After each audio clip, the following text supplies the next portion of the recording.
Purple and red and yellow and on fire, and the clouds would catch the colors everywhere. That's neat because I used to look at them all the time when I was little. You don't see that. You might still see it in the desert.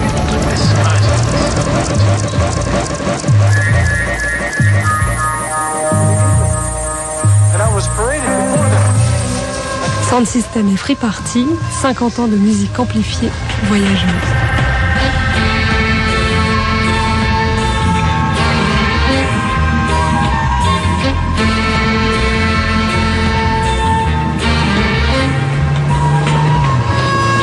Aujourd'hui, en Angleterre, l'Acid House s'organise autour des sound systems.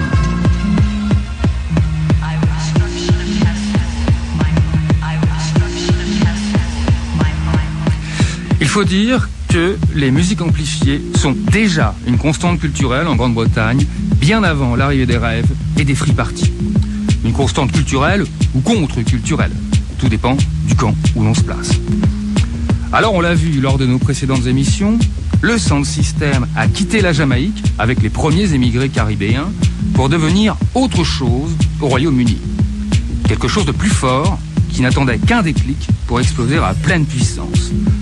Ce déclic, là aussi, il vient de l'étranger.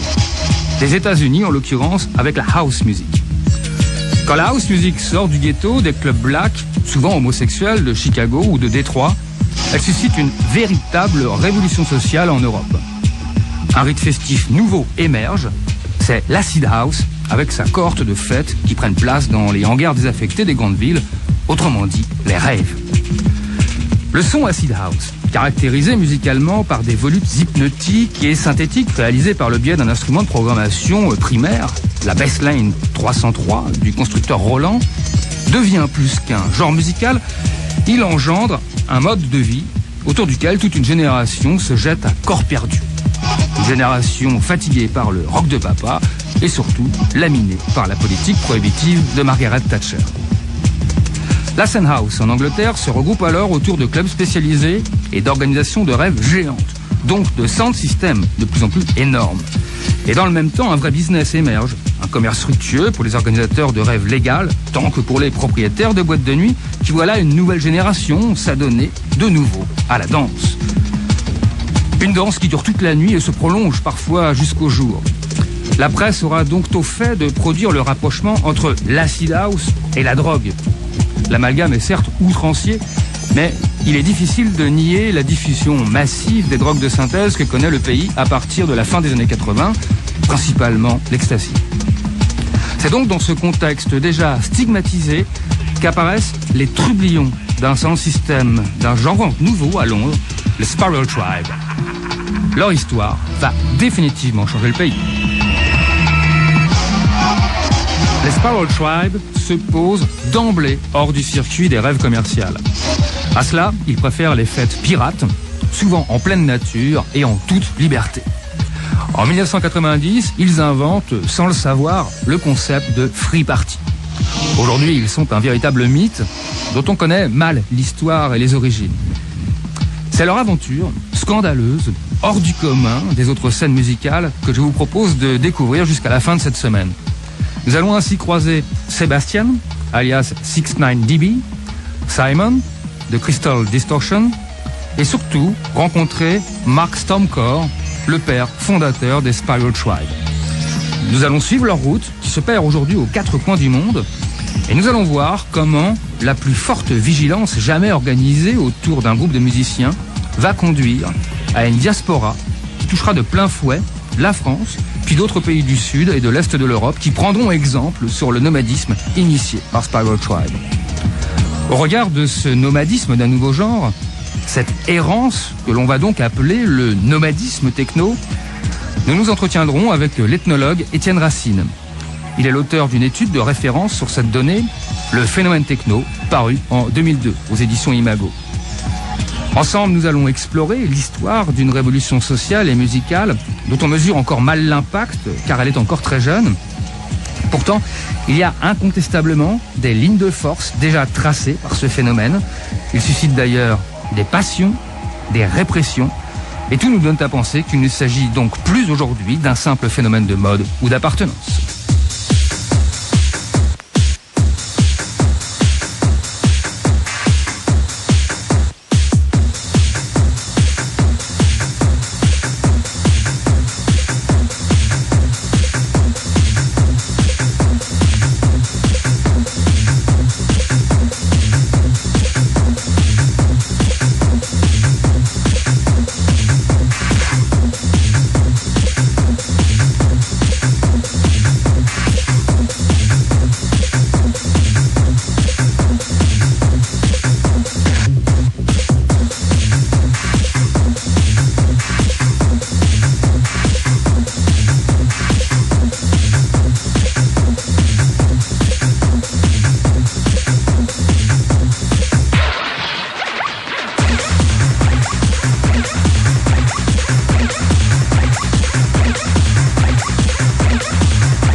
C'était le parisien DJ Iguane sur le label Passe-Muraille. C'est une sortie récente qui exprime bien le son hard techno que beaucoup de sound systems jouent actuellement. Mais comment cela est né ? Comment, avant même le nomadisme techno, un son s'est imposé et a explosé dans les clubs ? Écoutons Mark Stomcore, l'un des 4 membres fondateurs de l'énorme tribu des Spiral Tribe. Le début de l'histoire qu'il raconte au micro de Valérie Zerguin ne commence pas encore à Londres, mais à Manchester. I was living in Manchester, which is a beautiful city up in the north of England. Je vivais à Manchester, une très belle ville dans le nord de l'Angleterre. C'est une ville pleine de créativité, d'énergie. That is probably one of the best nightclubs I've ever been to. Il y avait une boîte, une des meilleures où j'ai jamais été parce qu'il ne ressemblait à aucune autre. Ça s'appelait l'Hacienda. Et pour des tas de raisons, c'est devenu un vrai centre culturel. Les directeurs avaient leur propre label de disques. Et ils s'occupaient d'autres médias, la télévision par exemple. C'était une grosse entreprise façon postmoderne, très intéressante. Et c'est à ce moment-là que la house music a commencé, à cet endroit. J'habitais juste à côté. Je passais mes nuits 4 à 5 fois par semaine à l'Hacienda. Il y a eu un mercredi en particulier où tout a changé pour tout le monde. Je ne sais pas comment c'est arrivé, mais tout a changé. La réalité pour chacun a changé. Il semblait que les gens ouvraient les yeux pour la première fois. La house music est arrivée et la séduction a commencé.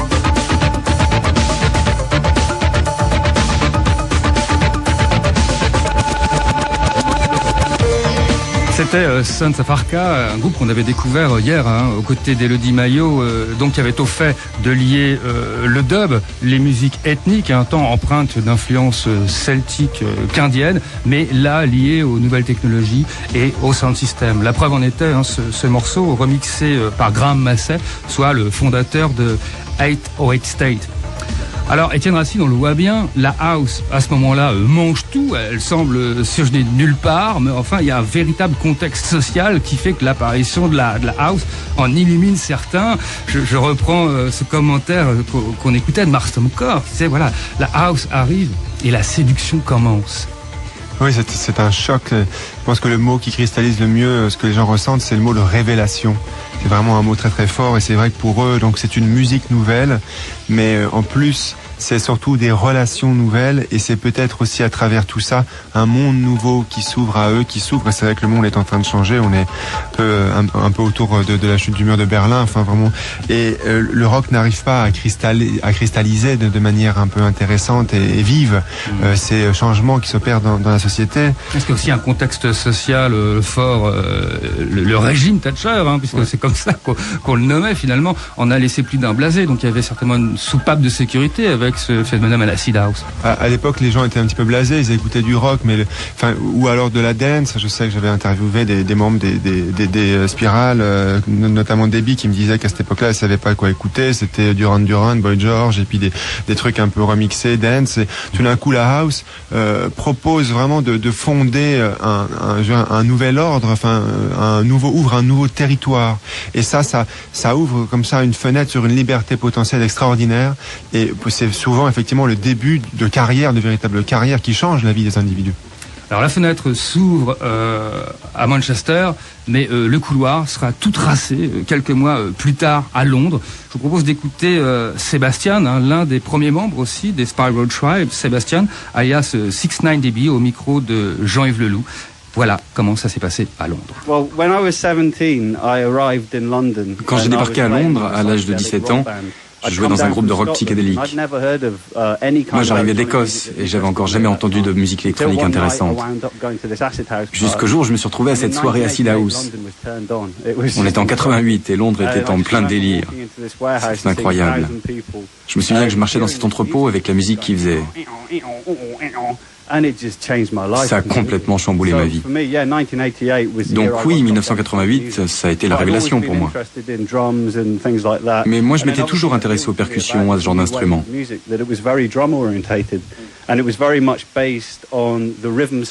Ce qui m'attirait dans cette nouvelle vague musicale, c'est que tout était centré sur la section rythmique. Et ça, pour un batteur, c'était très parlant. Toute l'atmosphère qui se dégageait des fêtes à cette époque m'a marqué très profondément. Puis il faut aussi que je parle d'Acid Tracks. C'est le modèle musical que Simon et moi essayons d'appliquer lorsqu'on travaillait avec des sampleurs. À l'époque, la plupart des gens étaient branchés analogiques. On voyait pas mal de techno conçus à partir des synthétiseurs. Mais Simon et moi, on voulait développer une improvisation basée sur le sampling et les filtres. On cherchait à trouver ce fameux son Acid House, mais d'une manière conventionnelle, pas seulement à partir d'une boîte à rythme 303.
C'était le fameux Acid Tracks que nous mentionnait Sébastien des Spiral Tribe, le morceau par quoi tout est arrivé en Angleterre.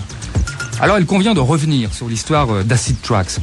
À l'origine, le morceau est composé à Chicago, en 1987, par DJ Pierre et son groupe Future. DJ Pierre use d'un instrument synthétique bas de gamme et déjà obsolète, la TB303. Originellement, la TB303 est censée imiter une ligne de basse. Mais DJ Pierre, lui, accélère la programmation qu'il a obtenue, en sature les sonorités et obtient ce gimmick élastique complètement inédit. Il se dépêche d'enregistrer l'étrange chose ainsi obtenue sur une cassette et la donne à Ron Hardy, le DJ du club Music Box, un club principalement fréquenté par le public noir et gay de Chicago. Là-bas, le succès est immédiat. Les danseurs sont en extase et se demandent quel est ce drôle de morceau acide. What is that crazy acid track? Le titre, qui n'a pas même encore de nom, vient de s'en trouver un. DJ Pierre le baptise, comme le public l'avait nommé avant lui, Acid Track. Ce n'est que des semaines plus tard que le morceau est édité en vinyle sur le défunt label Trax Records, principale écurie de la house naissante à Chicago. Puis, Acid Tracks franchit l'Atlantique et provoque un raz-de-marée en Angleterre. Acid Tracks n'est plus seulement chargé des codes identitaires de la house du ghetto noir américain, mais il devient l'onde de choc porteuse de la plus grosse contre-culture qu'ait connue le Royaume-Uni depuis le mouvement punk, l'acid house. C'est donc dans ce contexte que Sébastien, les Spiral Tribe et tant d'autres DJ embrassent la house. L'onde ne s'en remettra pas. Il faut bien comprendre qu'en 88, la Grande-Bretagne a pété un câble. Tous les gens de notre génération consommaient des drogues, participaient à des fêtes. Il y avait un drôle de parfum dans l'air avec cette nouvelle musique, ces nouvelles drogues. Des milliers de gens se réunissaient. On peut dire que j'en ai bien profité. Pour moi, c'était un mode de vie, un total changement de pensée. Ça m'a tellement frappé que j'ai jamais décroché. Ces 12 dernières années, j'ai fait que la fête, toujours la fête. Spiral Tribe itself was came out of all these ravers. Spiral Tribe a en quelque sorte émergé de ce mouvement de rêveurs qui avait fait connaissance au fil des fêtes et qui expérimentait dans tous les sens du terme, à travers les arts, les drogues. Nous avons changé notre manière de vivre. Pour nous, il s'agissait d'explorer, de s'ouvrir, de découvrir la vérité. Pour moi, quand les fêtes sont devenues très commerciales, à la fin des années 80, la police a commencé à faire pression sur la scène underground, dans les entrepôts. Du coup, beaucoup de rêveurs comme moi se sont mis à fréquenter les clubs à partir de 89-90 pour retrouver l'esprit acid house. Mais il semblait avoir entièrement disparu. Et cela jusqu'au jour où j'ai croisé des gens qui venaient de squatter une école. C'était Marc, Simon et Debbie. En réalité, cette fête était la première fois depuis 88 que je réécoutais un morceau de pure musique acide expérimentale. Tout le monde était scotché par le groove. Ça rappelait enfin l'esprit de 88. Et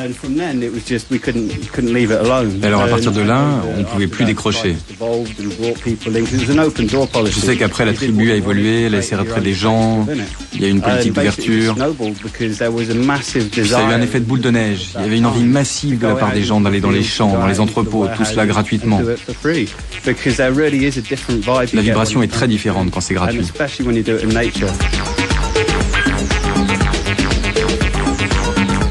Alors retournons dans le cadre de cette fameuse fête que nous évoquait Sébastien des Spiral Tribe. Mais cette fois-ci, écoutons-la racontée par Mark Stomcore. C'est d'ailleurs lui qui organisait cette partie. La légende des Spiral Tribe commence là, et vous l'entendrez, plus rien ne sera comme avant. Well, I could tell you what our first party was. Je peux vous raconter notre première fête. C'était vers octobre 90. On squattait à Londres. Et on s'est réunis avec un groupe d'amis qui étaient en contact avec la scène underground londonienne de l'époque. Des groupes comme The Shaman. did a party in our house, which on a was fait an une fête dans notre maison, old schoolhouse, qui était une ancienne école énorme, et c'était formidable. Ça a ouvert les yeux à plein de gens. Puis ça a été l'escalade, comme cela arrive avec les fêtes et les sound systems. Within, say, 6 months of the first party, we had et puis, au bout de 6 mois, got enough money après la première fête, nous avions assez d'argent pour acheter un sound system. We then went out on the road, puis nous sommes partis sur les routes avec une vieille camionnette qui ne marchait pas très bien. And made our way to the Stonehenge Free Festival. Et nous sommes allés au festival de Stonehenge, which is the 21st of June. Au solstice du 21 au 23 juin. In England, there's been a very long history of conflict around Stonehenge. En Angleterre, il y a une longue histoire de conflit autour de Stonehenge, primitive stone circle, qui est un large cercle de pierres primitives. Center of the largest military controlled area. Je ne sais pas pour quelle raison, il est au centre du plus grand terrain militaire d'Angleterre.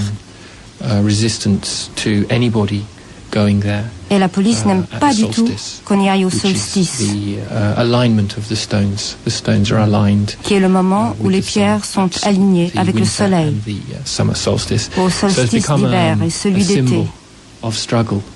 C'est donc devenu le symbole d'un conflit. C'est peut-être spirituel, c'est peut-être matériel, mais c'est un symbole.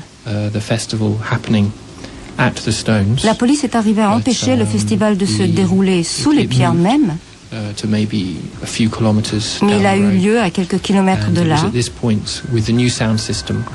Et c'est à ce moment-là, avec ce nouveau sound system, que sans en prendre la décision, nous avons compris que nous n'allions pas rentrer.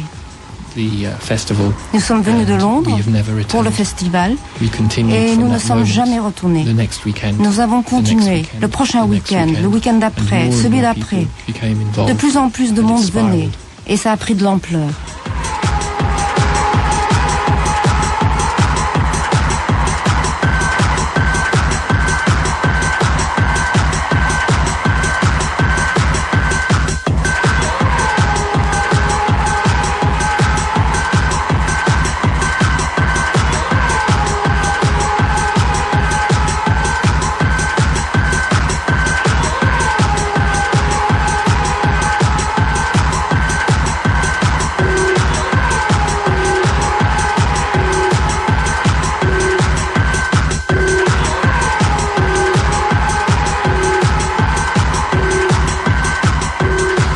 Stonehenge is a very interesting point, as I mentioned, for the authorities, the military and the police. L'armée, la police s'intéressent beaucoup à Stonehenge. Le fait que les gens y vont pour participer à des cérémonies, des fêtes ou des festivals semble leur poser un gros problème. Des groupes religieux, paganistes, druides, tout ça, ont toujours prié devant ces pierres au solstice. Je ne sais pas pour quelle raison, mais eux le savent. Le Stonehenge Festival existe depuis les années 70. J'y allais avec mon frère quand j'avais 14 ans. Parfois il y avait de la musique, parfois non. Ça dépendait de l'arrivée ou non d'un groupe qui s'appelait Hawkwind. Parce que c'est eux qui avaient un sound system, tout le matériel et un plateau. Donc si Hawkwind venait, il y avait un festival. Et sinon, il y avait plein de gens qui attendaient la musique. Voilà l'histoire de départ. Ensuite, ça a évolué.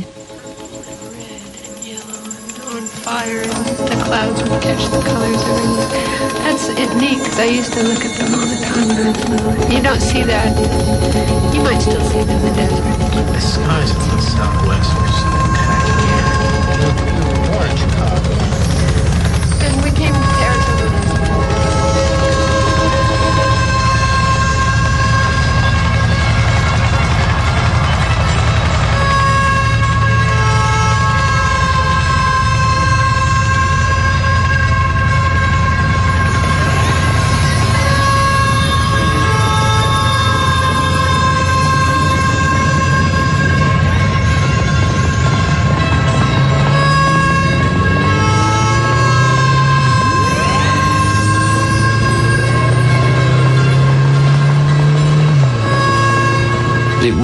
at the solstice, the first solstice, that we had a glimpse. C'est au cours du premier solstice que nous avons aperçu. Nous ne savons pas exactement quoi, mais ça nous a frappé. C'était comme un éclair blanc. Ça nous a fait comprendre qu'il y avait là quelque chose de plus grand, de très important. Nous ne pouvions pas arrêter. Il fallait continuer.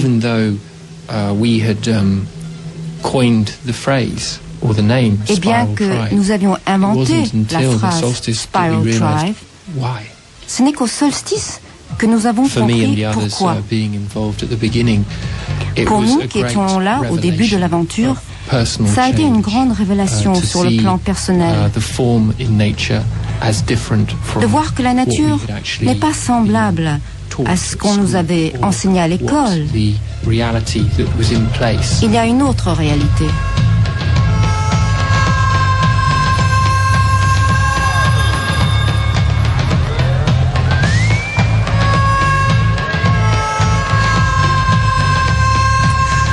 Nous écoutions The Orb, qui était le groupe probablement le plus populaire dans les rêves légales à cette époque-ci, extrait de leur live de 1993. Mais alors, l'anecdote est intéressante parce que c'était un groupe qui était aussi présent dans le public de Stonehenge à l'époque même où les Spiral Tribe, en 1990, vont aller conquérir ce territoire, on peut le dire. Alors on écoutait Étienne Racine, Marc Somcore nous rappeler finalement le passé mystique évident des alignements de Stonehenge. Les sound systems de rock avaient déjà pris place. On peut donc penser à Hawkwind, ce groupe de rock psychédélique qui exerçait probablement sur les populations anglaises le même magnétisme qu'on connaissait en Californie avec le Grateful Dead. Étienne Racine, est-ce qu'il y a dans cette émergence des ritual house, et cette fois-ci hors des villes, un rapport fort avec la nature, un rapport même avec le mystique? Je dirais en tout cas, ce qui est certain, c'est qu'il y a une recherche de spiritualité.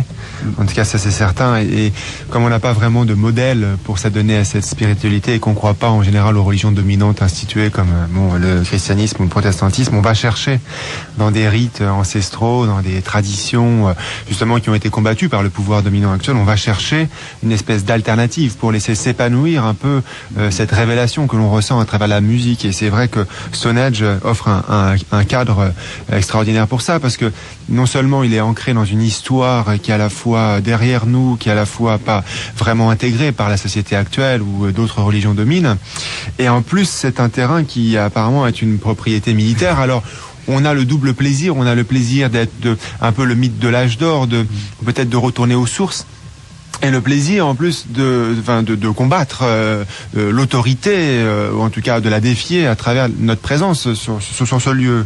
Donc c'est vrai que Stonehenge, on peut comprendre que ce soit un lieu comme ça qui suscite des carrières, qui suscite vraiment des révélations, parce qu'il s'y prête à merveille. Alors Étienne Racine, on le voit bien à l'exemple de Stonehenge, il y a une quête mystique, une spiritualité sous-jacente, certes, mais il y a aussi un fonctionnement tribal. On parle des Spiral Tribe, c'est une tribu, tout est dit, il y en a d'autres, mais c'est vraiment elle qui fait exemple à ce moment-là. Sur quel mode social fonctionne la tribu en tant que telle? Alors bon, premièrement, je pense qu'il faut prendre un peu quelques précautions avec le mot tribu. Le mot tribu, dans son acception classique, traditionnelle, c'est une organisation très très stable qui se reproduit de génération en génération, avec une façon de manger, une façon de se reproduire, avec une culture, avec des mythes, avec souvent des religiosités très très très claires. Je pense que le mot quand même qui permet le mieux d'appréhender ce qui se passe, ce dont on parle, c'est quand même plutôt, le terme de bande, même s'il est connoté négativement. C'est pas simplement quelque chose de négatif. La bande qui commet des déprédations, c'est aussi une forme d'organisation, organisation un petit peu informelle. Au point où le mot Spiral Tribe devient un copyright d'une certaine manière. En quelque sorte, mais c'est vrai que le mot tribu, c'est un mot qui fascine, mais c'est un mot qui sert aussi à un projet idéologique, parce que derrière le mot tribu, il y a cette notion de primitivité, en tout cas de primitivisme, et disons que c'est un petit peu l'objectif de ces groupements informels, c'est de retrouver une forme d'organisation organisation sociale qui ne soit pas régulée par des normes ou par des institutions. Donc, quand on dit tribu, ça donne un peu l'impression qu'on retourne au temps des origines. Mais ceci dit, on n'a pas attendu globalement que à la fin des années 80, au début des 90, on parle de tribes ou de tribus pour que globalement des jeunes se regroupent de manière un petit peu informelle. Or, les règles qui régissent ces regroupements sont pas nouvelles. Bon, c'est globalement, il n'y a pas d'hiérarchie claire. Il n'y a pas de statut officiel. Les individus sont plutôt acceptés parce qu'il y a des affinités entre eux. Mais de fait, Étienne Racine, chez les Spiral Tribe, à cette époque, certains rôles s'organisent. Il y a les DJ, il y a les musiciens, il y a les gens qui conduisent le camion, il y a les techniciens du sound system. Alors, ce qu'il faut savoir, c'est quand même, il y a souvent, les gens sont multi-rôles. Ça veut dire que le DJ peut très bien conduire et participer au montage du sound system. Ceci dit, effectivement, je parlerais plutôt de compétences. Ça veut dire qu'on est intégré dans le groupe, dans la bande ou dans la tribu, si vous voulez, sur la base d'affinité, mais aussi de compétences. Et c'est vrai que quelqu'un a le permis poids lourd, par exemple, c'est très pratique parce que si on ne l'a pas, ça permet pas de conduire un 15 tonnes pour installer du son. Mais donc, on est intégré dans cette tribu, dans ce groupe, sur la base de compétences personnelles, plutôt que sur la base de diplômes. Et ça aussi, c'est une manière un petit peu de créer un monde parallèle à celui de la société instituée. Ça veut dire qu'il faut savoir que ces individus-là sont peut-être parfois confrontés aux difficultés à se faire une place dans la société. On sait bien que la société, traditionnellement, fonctionne à partir d'indicateurs comme des diplômes, comme des formations. Et là, on est sur des savoirs un peu plus informels. Donc ça constitue une espèce de lieu d'accueil pour les individus et leurs compétences qui permettent de s'épanouir en fait à côté des normes les plus classiques. Donc c'est informel, mais ça n'empêche pas que ça a une très très grande efficacité, et ça on le voit bien, et c'est vrai que c'est très très impressionnant de voir et de savoir la manière dont ces tribus, dont ces groupes, dont ces bandes sont capables de mettre en place les conditions d'une soirée. C'est-à-dire qu'ils sont quand même capables d'installer 15 000 watts de son dans un lieu qui n'est pas prévu à cet effet en l'espace d'une demi-heure. Et là, il y a une organisation qui est très très très poussée, une efficacité, je dirais, quasi militaire, effectivement. C'est un commando, on peut parler de commando, puisqu'il s'agit à la fois d'échapper aux forces de l'ordre, de rester en contact avec les centaines de personnes qui vont être là dès les premières minutes de l'événement, et d'installer du matériel, de faire en sorte que ça roule en quelques instants. Et c'est vrai que c'est très très impressionnant de voir les gens monter ou démonter un sound system. Ça se fait très très vite, et ça laisse souvent pantois tous ceux qui peuvent observer ça. Alors, le point d'orgue, c'est la fête, et ça donne ça.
D'une ambiance de fête typique là, il y a le son et n'est même pas pris de la table de mixage, nous sommes carrément dans le public avant que finalement le son studio aille prendre le pas. Voilà qui donne un petit peu une idée des rituels tels qu'ils s'imposent à Stone Age, mais plus encore après, à partir de 1990 en Angleterre.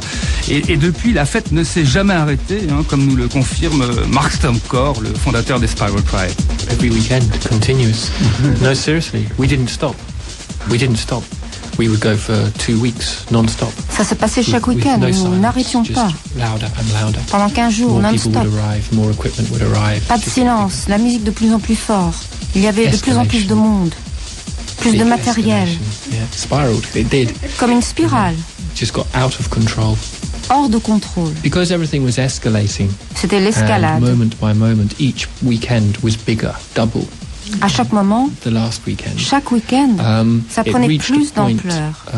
In 1992, where the authorities, the political regime, who were working quite closely with the police, I don't believe it was from the police. Et puis en 92, le régime politique, qui travaillait de façon étroite avec la police, en fait, ils se sont servis de la police, ont vraiment voulu arrêter tout ça.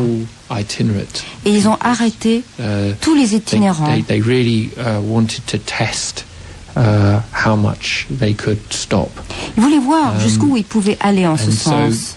If you imagine the scenario, you have us and very quickly other sound systems. Imaginez le scénario, il y a nous et très vite d'autres sound systems. Especially during the summer months. Surtout durant les mois d'été. Very, very large festivals or technivals. Il y a des grands festivals ou technivals. Tout ça s'organise très très rapidement. Une heure avant, nous ne savions pas où nous allions nous retrouver. Et au bout d'une heure, des milliers de gens arrivaient. From the politicians who were, I guess, very worried. That you could have 50,000 Et ça a beaucoup inquiété les hommes politiques, car il pouvait y avoir un festival avec 50 000 personnes, sans licence, sans permission, sans excuse. Et la fête pouvait se dérouler pendant des semaines, non-stop. Donc c'est arrivé à un point d'évolution naturelle.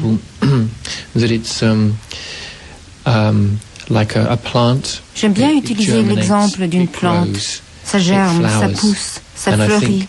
You could now look at what's become quite famous as the biggest illegal rave ever. On peut voir ce qui est reconnu maintenant comme la plus grande rave illégale de tous les temps à Castle Morton en mai 92, comme l'épanouissement de Spiral Tribe. C'était si énorme, si extraordinaire, qu'après ça, ça ne pouvait plus continuer. Parce que les autorités l'ont vu. On pouvait l'identifier. C'était à la télé pendant 15 jours. Ça faisait la première page de tous les journaux. C'était l'épanouissement. Ça ne pouvait pas aller plus loin, ni du point de vue des politiques, ni du point de vue de sa propre évolution.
La police est arrivée, ils ont arrêté tous les membres de Spiral Tribe, seulement Spiral Tribe.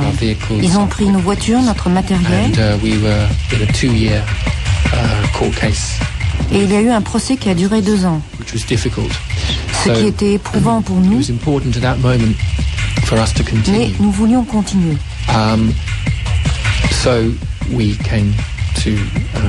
C'est pourquoi nous sommes venus en Europe. What? Stand aside. Only foolish humans or goblins and fought on hopeless battles. Hopeless? Do not underestimate the might of the ancient dragon. Anyway, I've got a feeling that dragon was only toying with us.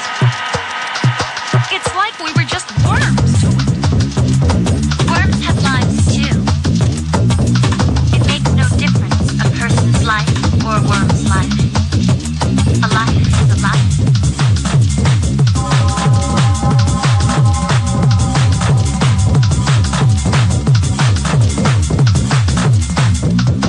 Yes, in Flame lore there is the ancient legend of the Dragon Slayer. At the end of the dragon's path supposedly lies Dragon Wood. It's a back door to the big star's lair, right, Shadon? Exactly. In the past, many warriors set out with the dream of becoming the Dragon Slayer. But none ever returned.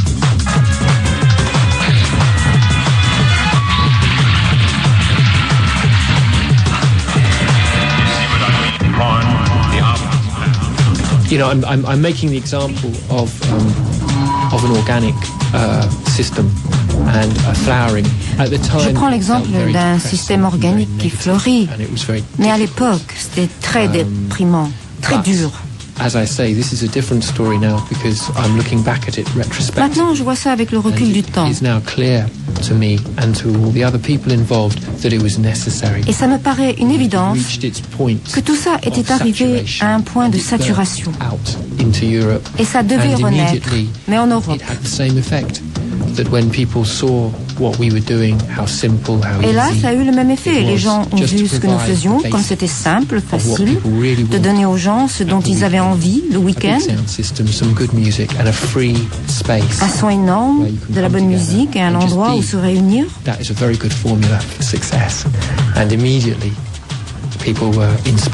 a inspiré les gens et ça continue.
festival de musique des Spiral Tribe, puisqu'on a entendu successivement un white label non identifié des Spiral.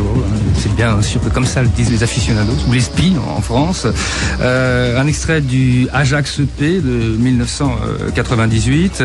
6ix9ine dans une performance live pour le compte d'une réalisation française dans le cadre des séries Chips Jockey. Et là, le jeu est très intéressant, Étienne Racine, parce que il s'agit non pas de mixer, mais il s'agit de jouer en live exactement comme le ferait un DJ. Le chip jockey voulant bien sûr signifier le jockey des puces, ces puces informatiques. Ça, c'est quelque chose qui semble nous échapper aujourd'hui, mais par économie, les Spiral Tribe ont souvent fait des lives plus que jouer des disques. Ouais, c'est vrai. Le live aussi, c'est une question d'économie. C'est aussi une manière d'être vraiment sur l'instantanéité, sur la créativité en temps réel, sur l'interaction avec le public et sur l'idée que ce qui se joue, ce qui se crée, ce que les gens entendent, c'est une matière extrêmement fraîche, c'est une matière qui est en harmonie avec le moment présent.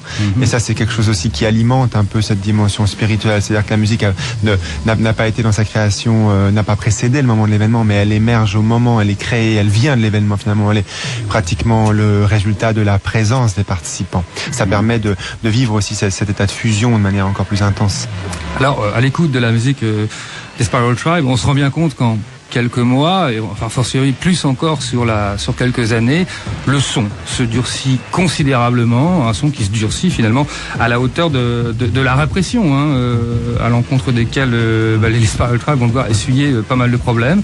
Il y a bien sûr cet événement clé, c'est Castlemorton en 1991. Pour la première fois, deux tribus se rencontrent, les musiciens, les sound systems vont croiser les travelers, donc des nomades, des éco-warriors, des enfants des beatniks, mais aussi beaucoup de chômeurs désœuvrés, souvent en totale marginalité. Et ça, c'est la grande nouveauté finalement du début des années 90. Oui, c'est une rencontre très importante puisque le côté idéologique militant de la techno libre va rencontrer le côté idéologique et militant du mouvement, du nomadisme, du voyage, de la mobilité comme idéologie et comme façon d'échapper au système à travers le mouvement.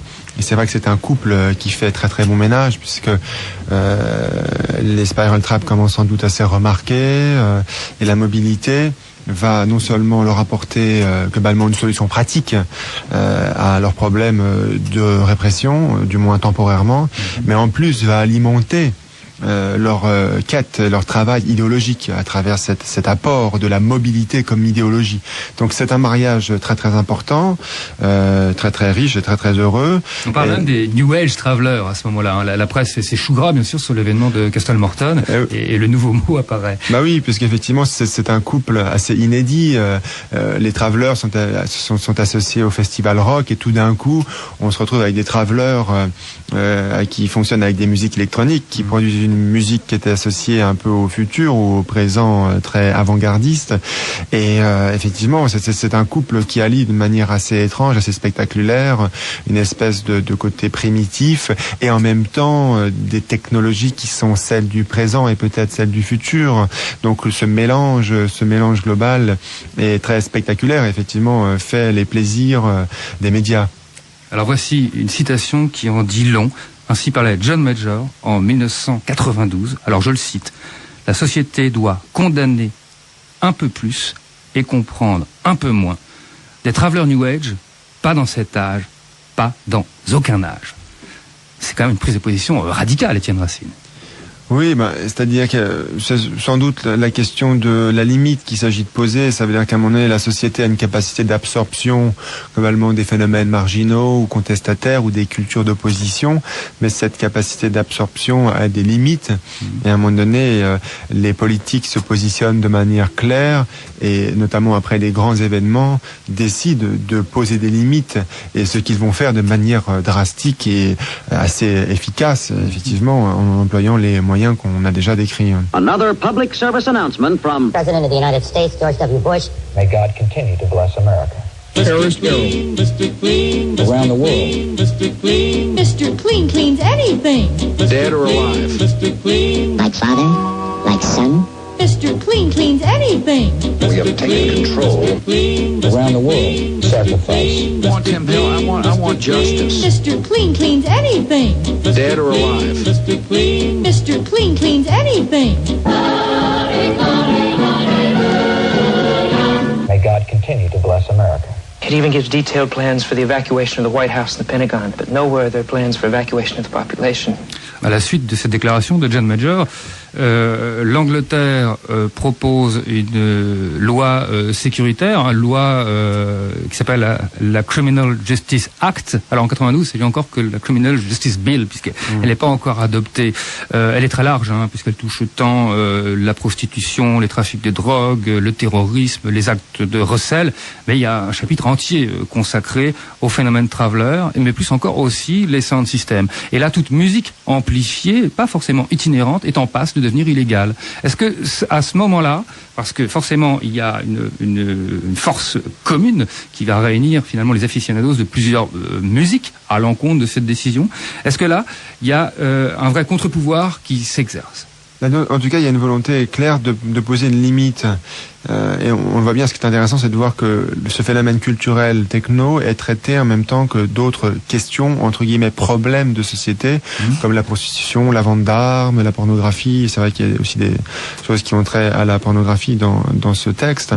Et donc il y a un amalgame qui est fait, c'est-à-dire que globalement on nivelle un peu tout, comme ça, et comme actuellement en France d'ailleurs, où dans le texte qui passe, on parle aussi de vente d'armes de guerre au détail, comme ça on est sur des... Et c'est la volonté de poser des limites. On a dit que la Criminal Justice Act finalement n'était pas sans rappeler, mais quelques années auparavant, la fameuse LSQ, la loi sur la sécurité quotidienne, telle qu'elle a été adoptée en France au lendemain des événements du 11 septembre. Oui, tout à fait. Non, il y a beaucoup de points communs et il y a des moyens extraordinaires qui vont être développés à cette époque-là par la police anglaise, des moyens qui n'avaient jamais été déployés auparavant. Il y a des escouades spécifiques qui vont être créées et qui vont, par exemple, bloquer les infolines, donc qui sont ces boîtes vocales qui permettent aux organisateurs des soirées illégales de rassembler leurs participants. Donc ces infolines vont être bloquées, saisies par les forces de l'ordre avant les événements. Il va également y avoir des perquisitions qui vont être réalisées chez les organisateurs de soirées illégales avant les événements. Donc on leur coupe l'herbe sous les pieds de manière à ce qu'ils ne puissent pas du tout organiser ces événements. Et il y a même des faux flyers qui vont être créés, donc des faux plaquettes de présentation de soirée. Donc, et tout ça témoigne globalement de l'importance accordée à cette question, à ce problème de société. Et là, vraiment, l'État réagit, le gouvernement réagit, il passe à la vitesse supérieure et il va avoir, heureusement ou malheureusement, selon le point de vue dont on se situe, globalement une efficacité quand même assez importante. Efficacité qui va amener les Spiral Tribe à prendre la route, mais d'autres sound systems, eux, qui vont rester en Angleterre, alors vont soit prendre le maquis, mais aussi s'organiser. Et là, il y a une notion d'action finalement.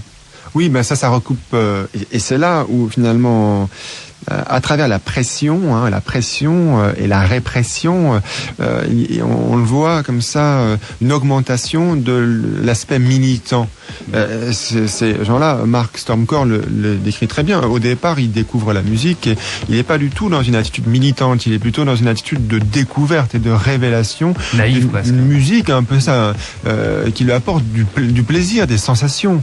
Et au fur et à mesure que ces gens-là se développent leur expérience et ils en viennent à s'opposer un peu davantage aux soirées légales, donc ils critiquent l'aspect commercial. Et au fur et à mesure ensuite que la pression globalement augmente sur le phénomène free, il va y avoir, entre guillemets, un côté militantisme qui va s'accentuer de manière assez claire. Et ça, c'est un jeu de rapport avec le pouvoir. Plus le pouvoir augmente sa pression, plus la sensation d'être opposé à un ordre dominant va devenir claire. Et c'est pour ça, d'ailleurs, que la présence de la police dans les événements illégaux est le grain de sel indispensable pour légitimer, cautionner l'aspect contestataire de l'événement. C'est vrai que quand les policiers sont là, et surtout s'ils peuvent pas arrêter l'événement, la jouissance n'en est que plus importante. Par contre, effectivement, quand l'État se donne davantage de moyens, il y a des moments, finalement, on arrive à un point où les fêtes ne peuvent pas prendre place.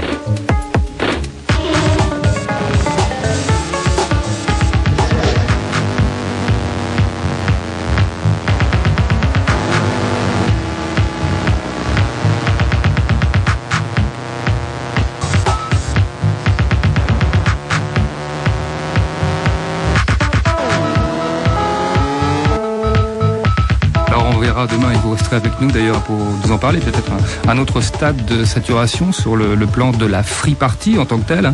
Nous irons de la rêve au camion nomade et nous verrons comment les sound systems vont s'essemer en Europe. Étienne Racine, merci et à demain de toute façon. L'interview de Sébastien alias 69dB des Spiral Tribe était réalisée par Jean-Yves Leloup. L'entretien avec Mark Stomcore des Spiral Tribe, son fondateur, était effectué par Valérie Zerguin. À la réalisation de cette émission, Laurent Rousseau. Au mixage, Simon Deborne. Documentation, Stéphane Grant. Cette émission vous est proposée par Jean-Philippe Renoux. Demain, 5e volet de l'itinérance des Sound Systems.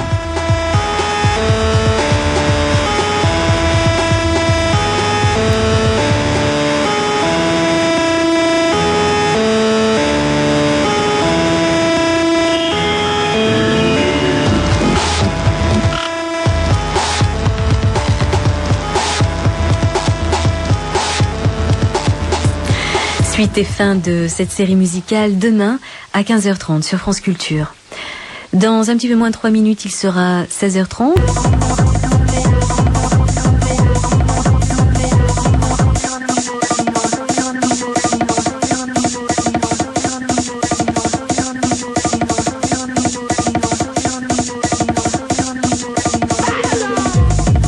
Étienne Racine, il y a ce concept de zone d'autonomie temporaire.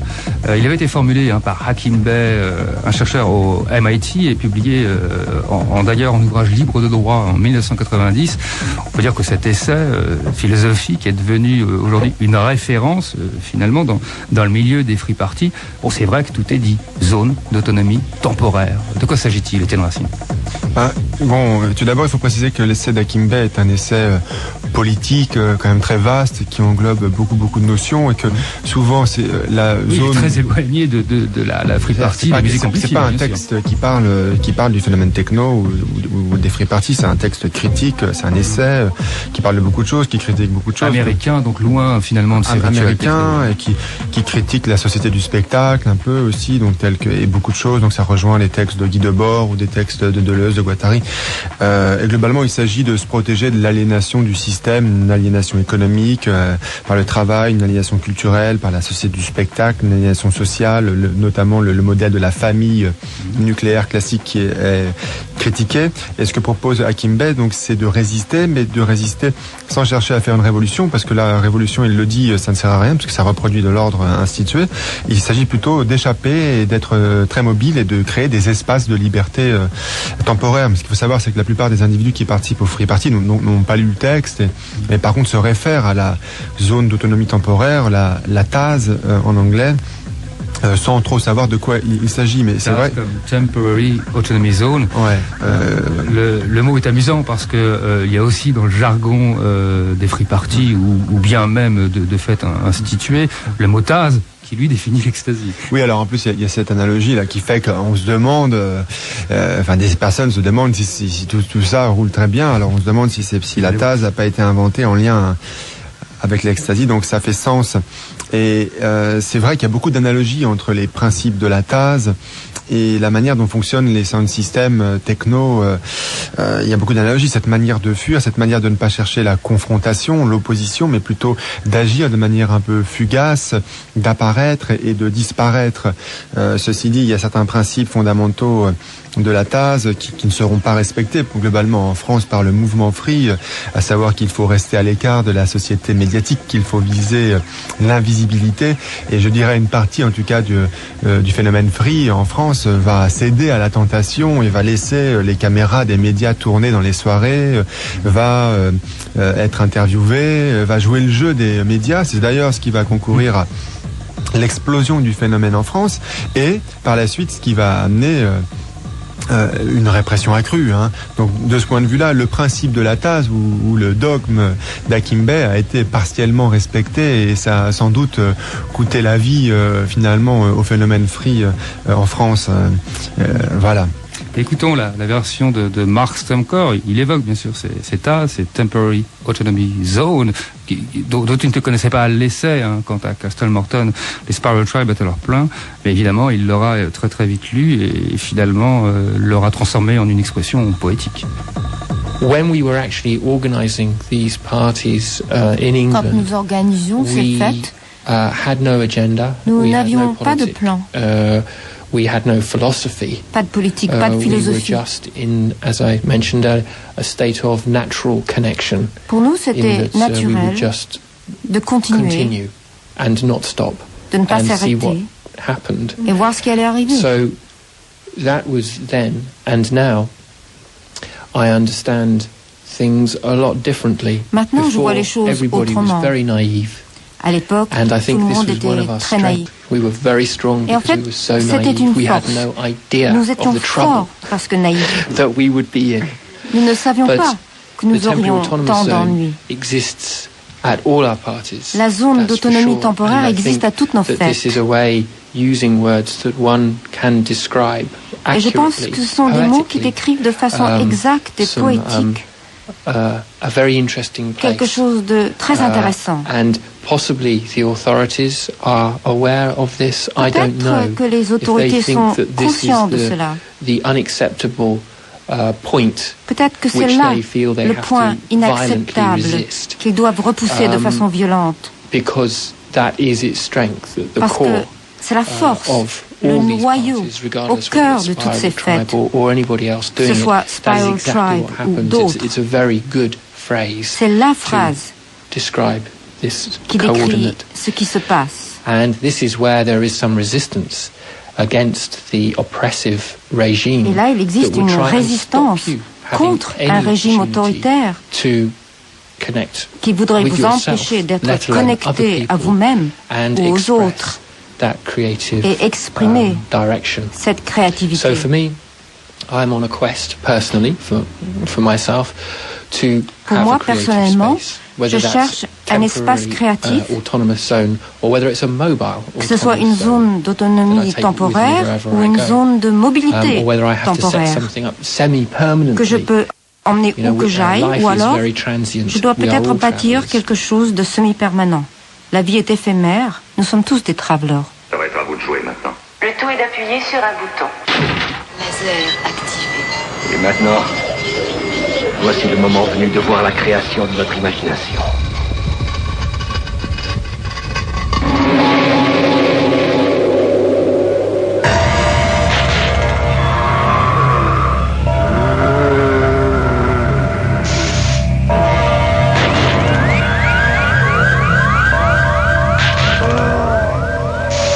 Depuis le moment combien fatal où de nauséabondes particules de vase ont surgi du fond des mers en hurlant à la face du soleil éternel.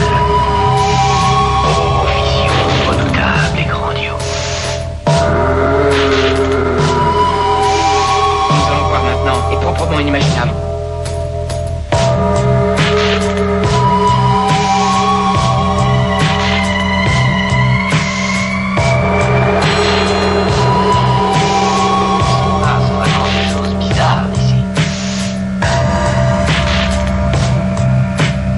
La vérité est trop intolérable. Des créatures dont on va pouvoir remplacer ces pauvres minables qui grouillent, pullulent et se reproduisent sur notre planète. Se reproduit à un rythme effrayant. C'est terrifiant.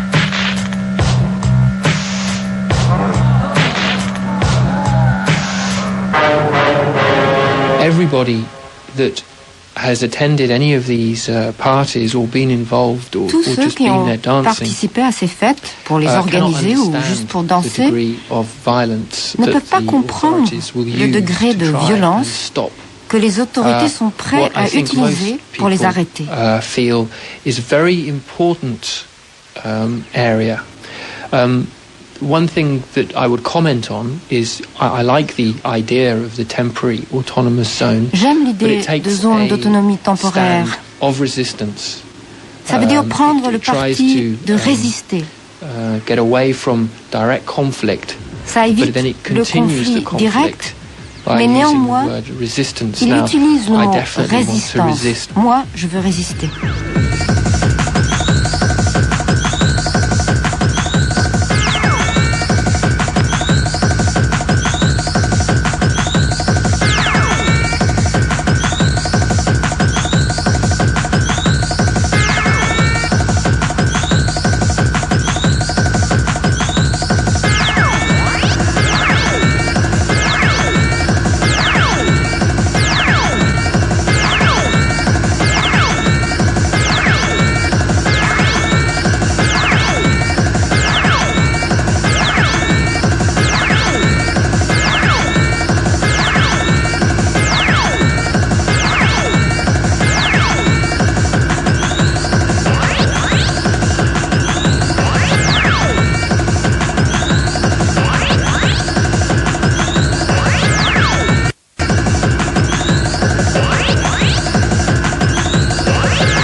we have formed many different groups now. Again, to use that example of the organism seeding itself. Encore cette image de la plante a lot of people have linked up with other nationalities, other sound systems from different parts of the world. Nous sommes en rapport avec des gens d'autres pays, avec d'autres sound systems du monde entier. We've all gone different directions. Nous avons tous changé, nous allons tous dans des directions différentes. Retrospectively, this is a good thing. This is perfect. Et en fait, c'est une bonne chose, c'est parfait. À l'époque, ça aurait pu être difficile. Mais à présent, tout va très bien. Parce que le monde est grand. Si nous étions restés un seul groupe, nous n'aurions pas pu aller partout. Mais en tant que facette d'un même mouvement, c'est déjà fait. Nous sommes en contact avec presque le monde entier. Beaucoup de groupes français que je connais font le tour du monde avec plein de courage et pas d'argent, seulement leur talent. So it works. It's a formula that you can busk your way. On peut être nomade toute sa vie, juste avec le message qu'il y a dans la musique.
Ces basses rebondies littéralement obsédantes du Furious Sound System.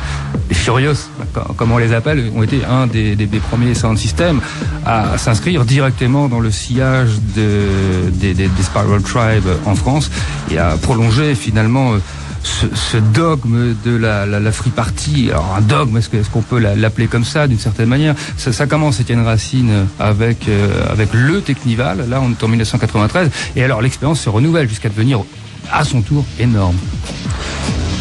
Oui, donc ça commence en 92 effectivement. Donc 92. Le premier Technival 93, mais le premier Technival vient après quelques free parties. Les Spirales sont arrivés en France en 92.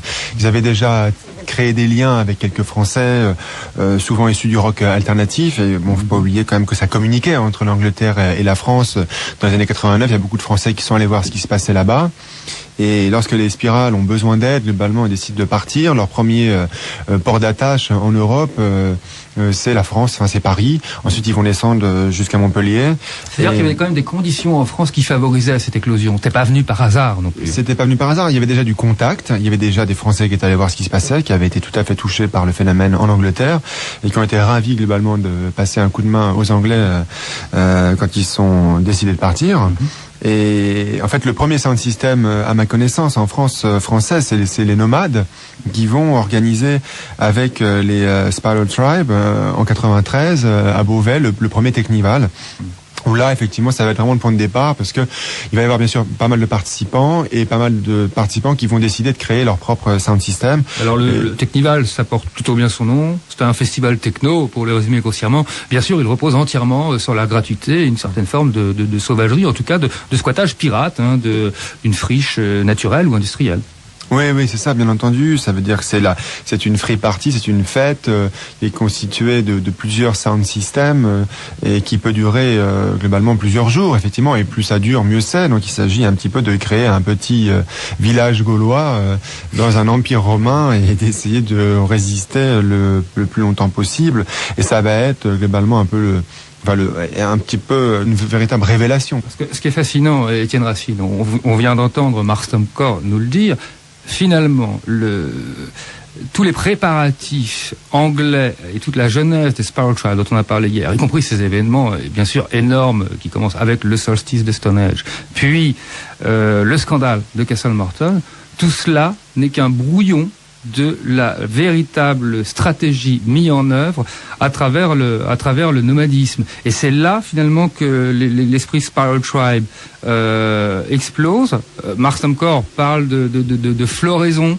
On pense au rhizome, on n'est pas loin du rhizome deleuzeien ici. Cette excroissance végétale est de fait autonome, qui grandit seule, désolidarisée du tronc commun. Oui, c'est évident qu'en tout cas les Anglais ont initié quelque chose. Ils ont un rôle de déclencheur très important et ils vont faire des adeptes, faire des émules. Et c'est vrai que les Spiral Tribe resteront à jamais un nom mythique, une organisation mythique qui va faire fantasmer et rêver des centaines de milliers de jeunes en Europe et qui vont s'identifier à eux, qui vont essayer de reproduire après de manière variée globalement l'aventure des Spiral Tribe. Et c'est vrai que ça va comme ça se diffuser en Europe, partout, en Hollande, en Allemagne, en France, au Portugal, et comme ça, au fur et à mesure qu'ils se déplacent, ils créent des adeptes, des émules qui créent leur propre sound system, et globalement, ils sont à l'origine d'une espèce d'onde de choc comme ça qui se répercute sur toute l'Europe et qui ne cesse globalement de faire parler d'elle dans les médias et de susciter des réactions plus ou moins virulentes de la part des autorités. Alors, un des premiers chocs historiques en France, derrière le mot choc, il y a aussi la notion de plaisir, et ça c'est les Parisiens qui découvraient au début des années 90 les fêtes très tôt le matin, des afters comme on dit, sous le pont de Tolbiac. C'était complètement inédit, c'était le DJ Manu le Malin, DJ hardcore français numéro 1, réputé maintenant dans le monde entier, qui était aux commandes. Il nous raconte cette histoire.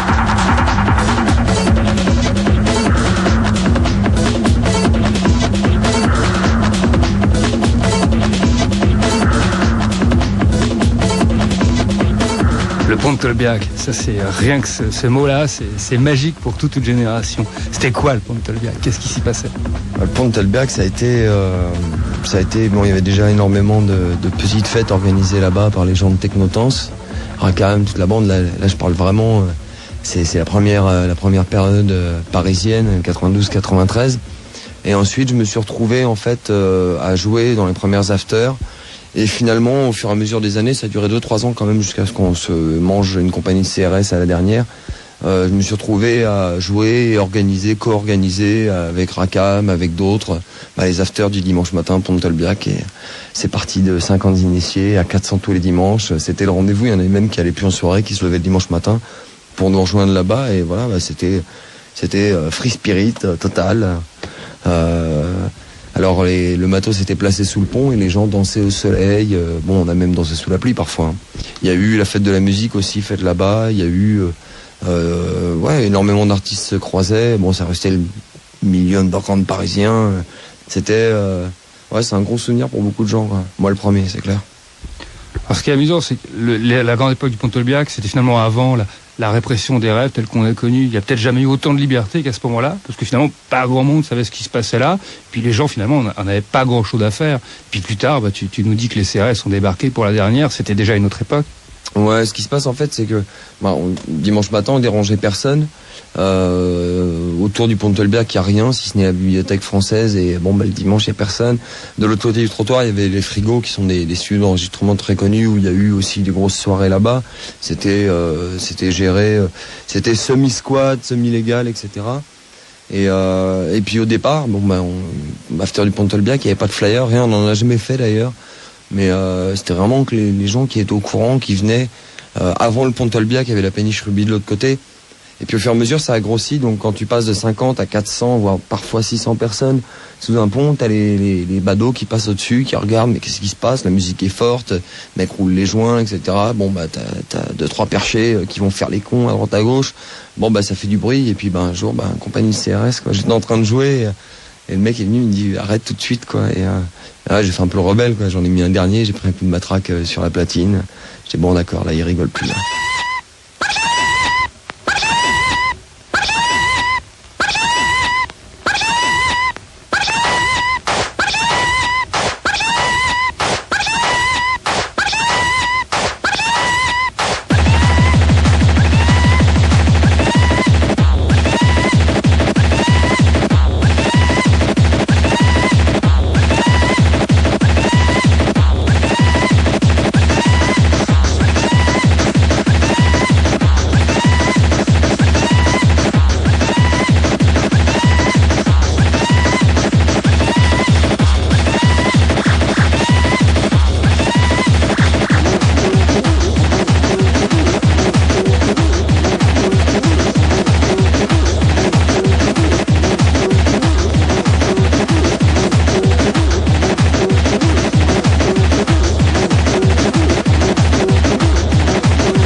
Aujourd'hui, le phénomène free party, est-ce que tu vois un petit peu comme la continuité de ça? C'est-à-dire qu'effectivement, à force de se faire emmerder, si on veut organiser quelque chose, on finit par le faire dans l'illégalité complète, parce que finalement, il n'y a peut-être pas le choix. Ou est-ce que c'est définitivement une autre génération? Est-ce que c'est finalement un autre truc qui n'a peut-être pas grand-chose à voir avec le pont de Tolbiac, alors? Il faut dire quand même c'est une continuité. Par contre, c'est pas le fait d'avoir eu maximum de répression et de s'être mis dans l'illégalité. En tout cas, pas les premiers, quoi.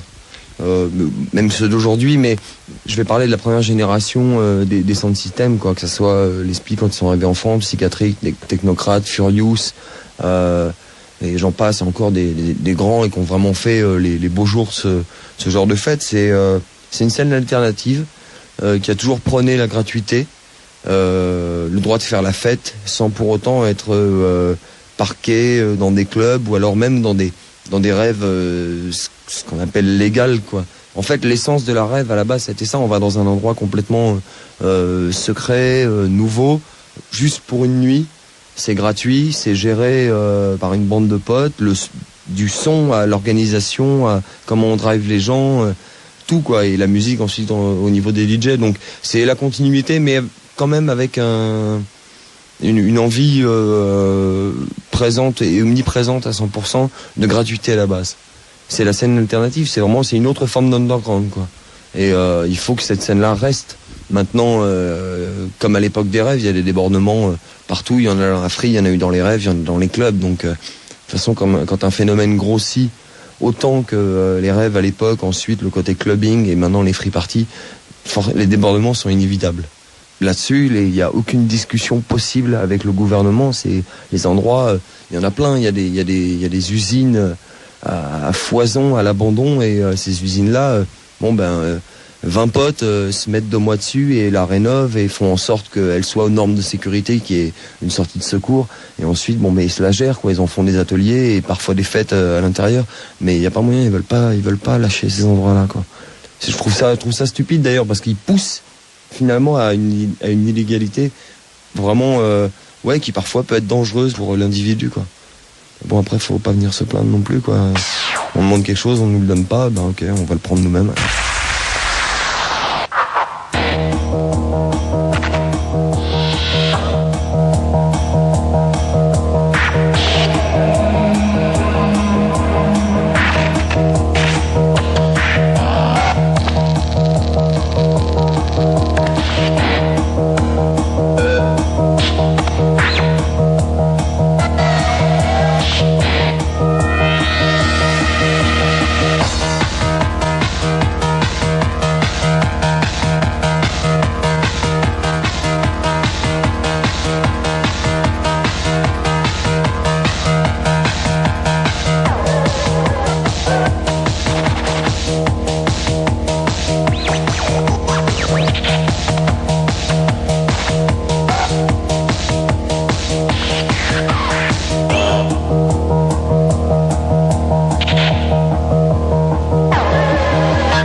cette autonomie, somme toute relative, elle est parfois tolérée.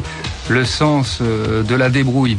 Les Anglais l'appelaient le DIY, autrement dit le do it yourself, a trouvé finalement en France un écho. Effectivement, 20 potes, comme le disent Manuel Malin, peuvent prendre une usine désaffectée et en faire un véritable théâtre des opérations. Ça existait relativement facilement jusqu'à encore la fin des années 90 en France.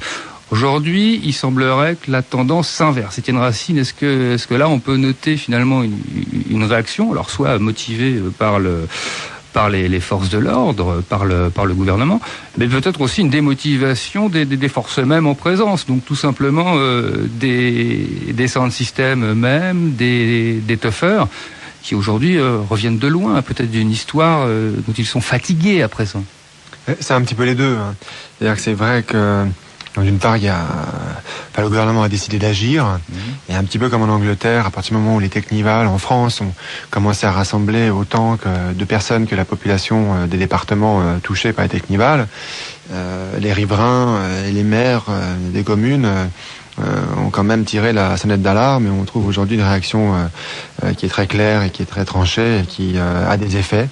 Mais il y a aussi un phénomène de démotivation, en tout cas tous ceux qui étaient cités par Manuel Malin, à savoir les Furious, les technocrates, Impact aussi, Psychiatrix, Hérétique. Ça sont les principales sound systems français, des noms qui marquent encore la scène, il faut le dire. Oui, des noms très, très importants. Tous ces gens-là qui avaient été quelque part en contact avec les origines du phénomène en Angleterre, à travers soit directement sur place, soit avec les gens qui avaient émigré en France.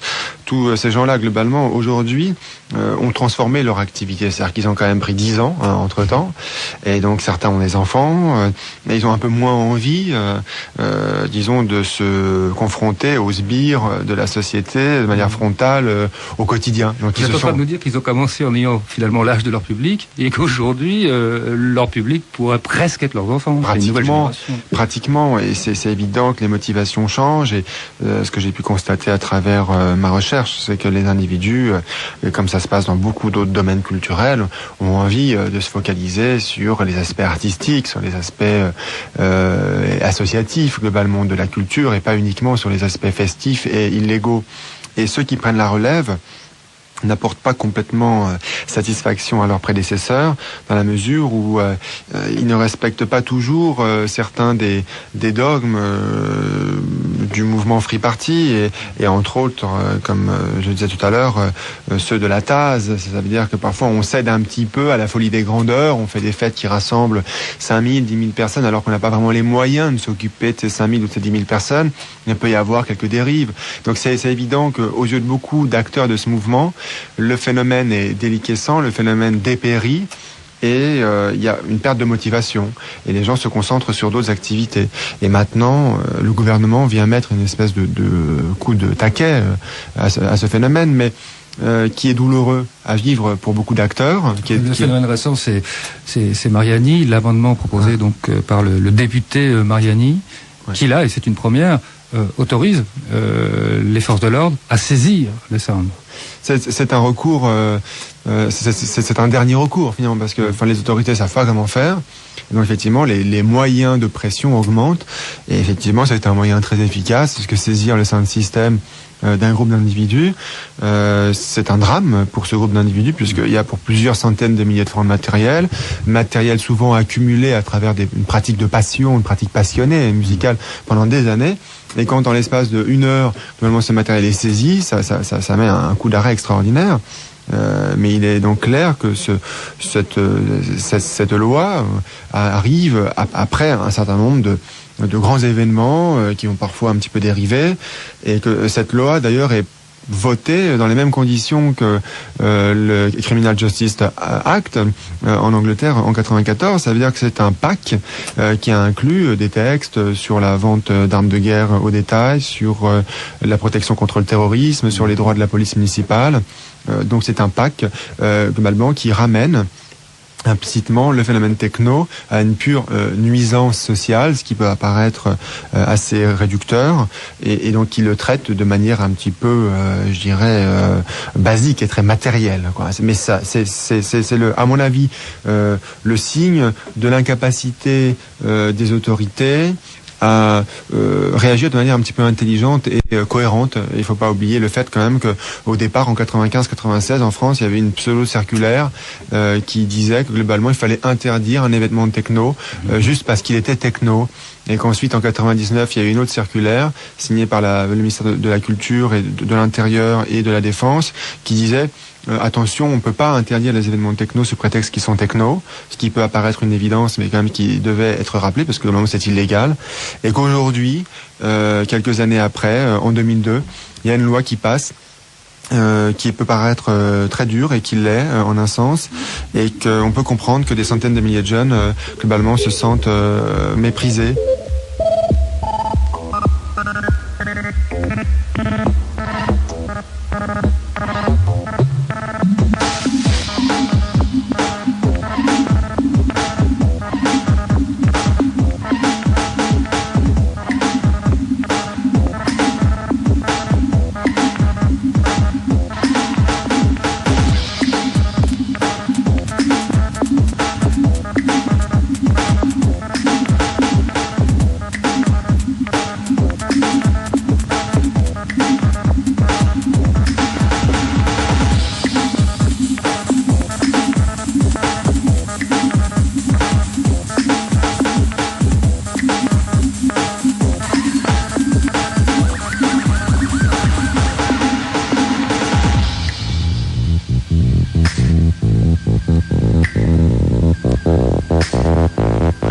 Même du nomadisme, peut-être un des derniers résistants au sens où l'entendait Mark Stomcore.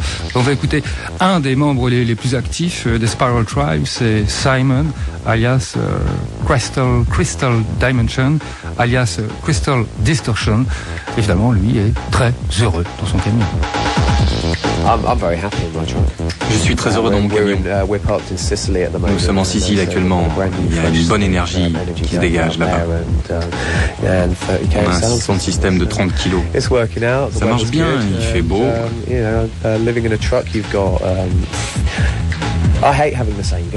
Moi, je déteste avoir le même jardin sous les yeux tous les jours. Nous, ça change tout le temps. Un jour la plage, le lendemain un entrepôt pour le week-end, la campagne. Avec un 4x4, on peut aller partout. Le seul côté négatif, c'est que les gens te regardent comme une poubelle ambulante. Mais on a tendance à oublier que le genre humain a toujours été nomade.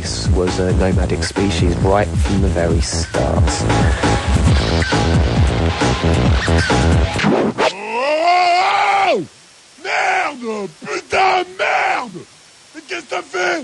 Qu'est-ce que t'as touché encore? Hein? Je t'avais dit pas toucher! Hein? Dis ici! Dis ici, je te dis! Viens ici! T'es con quoi? Bon, dégage! Dégage! Dégage! Dégage, saloperie! C'est con, ce chien! Con! Non! Ben voilà, Étienne Racine, vous entendiez comme moi ce son brut emprunté au sound system Ubik de Marseille. Ce qui m'évoque d'ailleurs cette blague qui courait il y a encore peu dans les free parties, qui est la différence entre un club et une free party. Mais en club, il n'y a pas de chien. Voilà. Alors ça en dit assez long, parce qu'évidemment, là, on amène sa tribu avec toi, ces animaux. Toute l'essence du voyage est quand même encore là. Ça fait partie, et là on renoue avec une ancienne tradition, effectivement, l'animal comme compagnon du voyageur, qui à la fois l'accompagne et en même temps le protège. Et c'est vrai que le chien n'est pas tenu en laisse, et il est un peu lui-même, par sa manière d'agir, un symbole de liberté, comme le camion qui est un symbole de mobilité et d'autonomie. Et c'est vrai que les chiens se débrouillent un peu comme ils peuvent dans les technivals ou dans les free parties. Je voudrais maintenant, en conclusion avec vous, Étienne Racine, qu'on jette peut-être un regard avec plus de distance encore et historique sur ce nomadisme techno. En quoi est-ce qu'il est comparable, mais peut-être en quoi aussi est-ce qu'il est différent des autres cultures nomades? On peut bien sûr penser aux gitans, on peut penser aux Touaregs, a fortiori aux hobos ou encore aux beatniks. Est-ce qu'il y a une continuation ou est-ce que c'est autre chose? On a tendance a priori à penser qu'il s'agit quand même d'un nomadisme volontaire. Il est choisi. Oui, c'est évident. Je pense qu'on peut comparer. Il y a des points communs, mais quand même pas mal de différences. Je pense que effectivement, il y a le nomadisme au sens pur et dur. Par exemple, celui du peuple rom, donc qui se décline après sous la forme des gitans ou des romanichels, ou celui des Touaregs. Et là, c'est un nomadisme, je dirais, qui est subi. Parce que souvent c'est des peuplades, c'est des peuples qui sont mobiles parce qu'à la base ils ont dû fuir suite à une invasion, suite à une répression extrêmement forte. Et là, il s'agit quand même donc d'un nomadisme subi et qui est hérité, c'est-à-dire qui se transmet de génération en génération. Il y a une nécessité de fuir pour un peuple face à une invasion, face à une oppression. Et il y a un mode de vie qui est hérité à cause des nécessités de migration.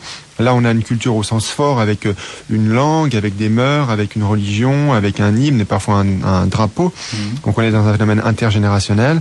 Et c'est un phénomène qui est externe à la société qui est touchée. Ça veut dire que ces individus voyagent, ils viennent d'ailleurs et ils traversent des sociétés. Alors que dans le cas des free parties ou du nomadisme techno, on est dans un nomadisme d'évasion, plutôt un nomadisme désiré, où il ne s'agit pas de fuir, mais il s'agit de partir, ce qui est quand même assez différent.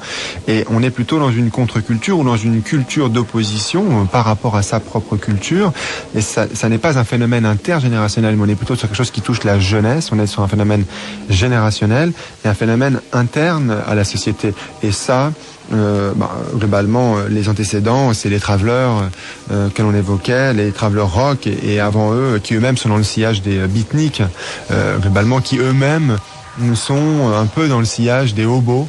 Et les hobos sont un peu, je dirais, à mi-chemin entre le nomadisme subi et le nomadisme désiré, puisque les hobos, ce sont des gens au début du XXe siècle, qui globalement fuyaient à la fois une précarité sociale, mais en même temps avaient envie d'échapper à un mode de vie assez conformiste.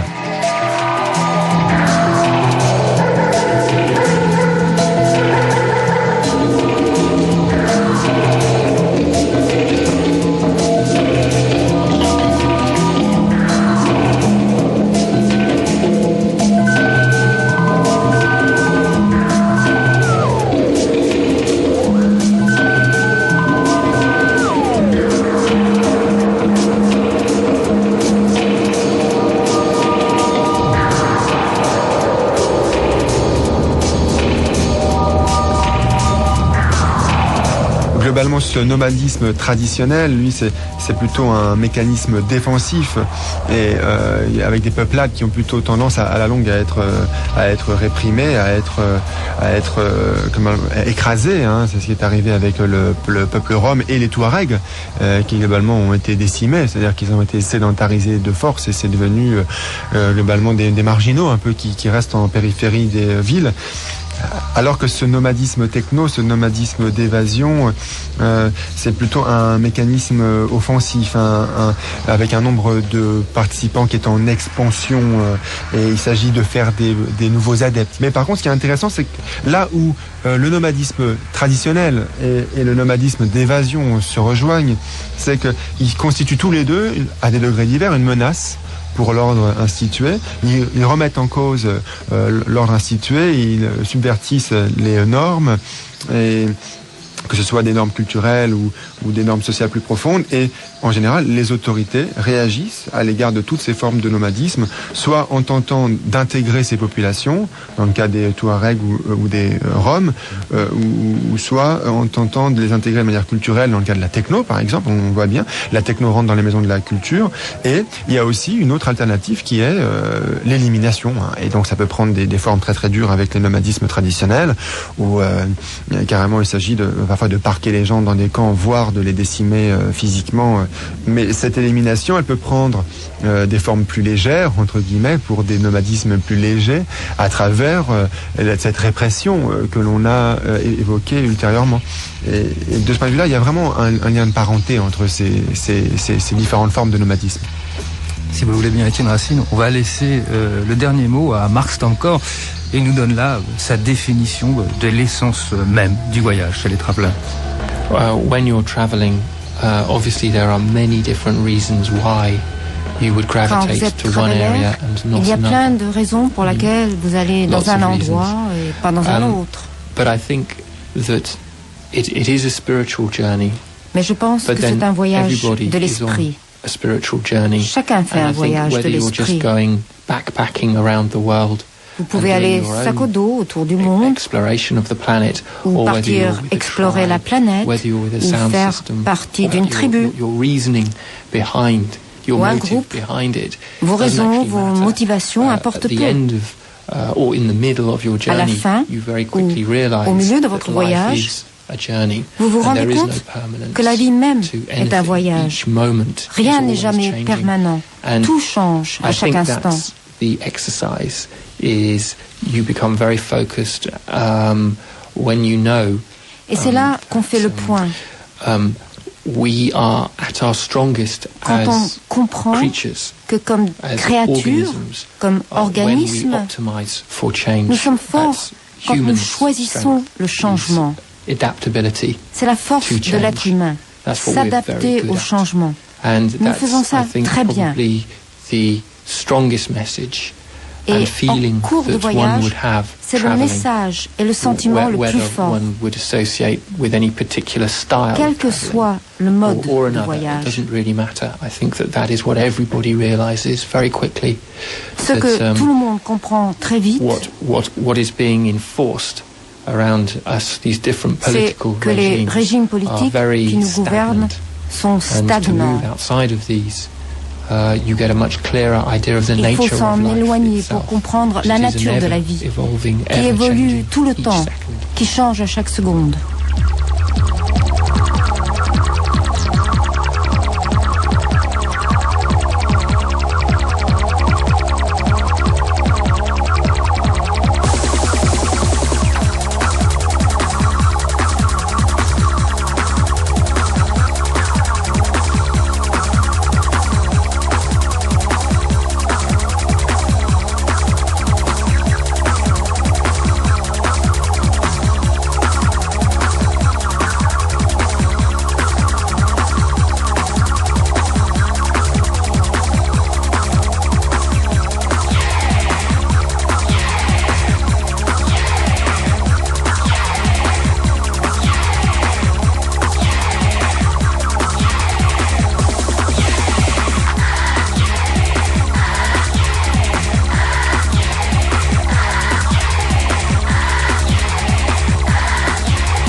de conclusion musicale, nous écoutions Underground Resistance de Détroit, piloté par Mad Mike.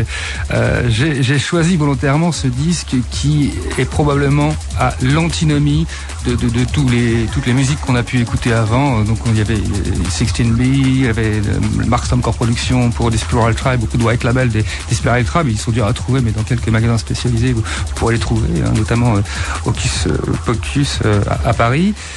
Alors pourquoi Underground Resistance? Parce que c'est probablement la figure de proue de la résistance, le nom le dit bien, qui est le plus cité par les Spiral Tribe, par les sound systems français tels que les Furios, tels que les Hérétiques. Et pourtant, Mad Mike a choisi une vie on ne peut plus sédentaire. Il avait créé avec son comparse Jeff Mills un DJ, lui, alors nomade, si on peut donner cette définition de nomadisme, somme toute provisoire dans le cadre d'un DJ. Et on sait que Jeff Mills est le DJ le plus connu du monde et peut-être probablement l'un des meilleurs. Mad Mike, lui, a décidé de rester dans son ghetto pour construire une véritable tribu, mais fixe, Underground Resistance. Et là, sans bouger, le message rayonne finalement de par le monde. Alors cette conclusion ne sera pas là sans soulever un paradoxe. Je préfère le laisser en suspens finalement sur cette question. Étienne Racine, qu'est-ce que vous en pensez brièvement? Je dirais qu'il y a deux façons comme ça de s'engager. Je pense que la mobilité, c'en est une. La stabilité, c'en est une autre. Et les franges mobiles de la culture techno underground ont besoin de ports d'attache et de points de repère stables. Si tout le monde bougeait, on s'y perdrait. Je pense que Mad Mike, à sa place, joue très bien son rôle de point de repère, de phare, un petit peu, dans le... Oui, alors même d'étendard. D'étendard, de point de repère. Et c'est vrai qu'il est très important, puisque c'est l'un des premiers à avoir généré des disques hardcore, techno, à l'époque où c'était la house qui dominait. Et c'est l'un des premiers aussi à avoir... je dirais, fait le lien entre la techno et le militantisme social avec des noms de morceaux qui renvoyaient directement aux émeutes urbaines, aux riots. Et il y a un morceau, je me rappelle, qui s'appelle Fuel for the Riots, enfin de l'essence pour l'émeute urbaine. Et donc c'est quelqu'un qui cristallise ça. Et je pense que c'est pour ça qu'il a eu ce rôle important. Et sa sédentarité, entre guillemets, ne l'a pas empêché d'avoir beaucoup d'influence. Bien, laissons en tout cas planer ce paradoxe. Le 5e volet de cette série d'émissions donc s'achève avec de la rêve au camion nomade, les sound systems qui s'essaiment en Europe et qui finalement continuent à porter leurs fruits.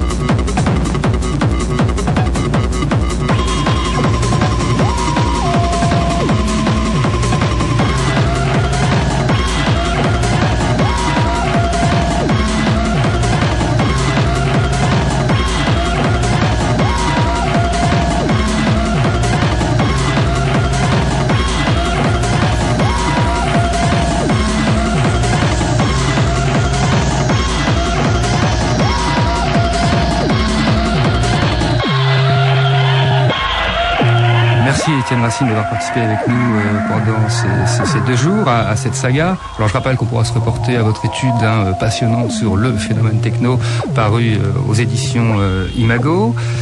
Non-version spécialement Jean-Yves Leloup pour son interview de Simon, alias Crystal Distortion, un des éminents membres des Spiral Tribe.